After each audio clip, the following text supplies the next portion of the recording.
প্রিয় ভিউয়ার্স, সামনে পহেলা বৈশাখ। বিভিন্ন ভর্তার সমারোহের মাঝে আজকের এই ভর্তাটা অবশ্যই রাখবেন। অনেকেই হয়তো এই ভর্তা কখনোই খাননি, জানেনও না কিভাবে করতে হয়। অসম্ভব স্বাস্থ্যকর, শরীরের জন্য খুবই উপকারী, আর স্বাদের কথা কি বলবো। এই ভর্তা খেয়ে আমার হাজবেন্ড তো একেবারে প্রশংসায় পঞ্চমুখ। ভর্তাটা করছি রসুন পাতা দিয়ে। এখন নতুন রসুন উঠছে, আপনার এই রসুন পাতা কাঁচা বাজারে পেয়ে যাবেন। ধুয়ে নেওয়া রসুন পাতা যতটা সম্ভব কুচি কুচি করে কেটে নিচ্ছি।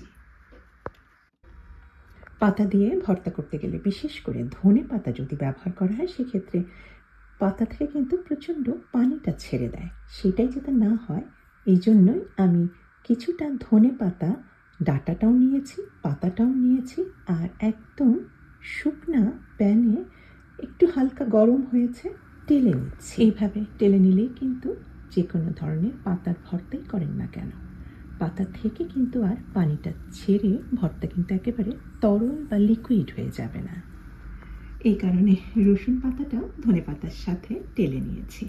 পাতার রঙগুলি কিন্তু আরও প্রচণ্ড চকচকে হয়ে গিয়েছে, আর এই কাজটা করলে কিন্তু পাতার রঙটাও একদম নষ্ট হবে না। এখন ওই একই ব্যাপার, পেঁয়াজ, কাঁচামরিচ, রসুন, আপনার শুকনো মরিচ আপনাদের পছন্দ অনুযায়ী পরিমাণে কম বেশি করে এটাও কিন্তু আমি এখন এই শুকনো খোলায় টেলে নিচ্ছি, যাতে পেঁয়াজের মধ্যে যে পানিটা থাকে সেটাও যাতে কিছুটা শুকিয়ে যায়। আর আমি কিন্তু 2টা চিংড়ি মাছ দিয়েছি। এটা একেবারেই অপশনাল, আপনারা যদি পছন্দ না করেন তাহলে সেটা বাদ দিতে পারেন।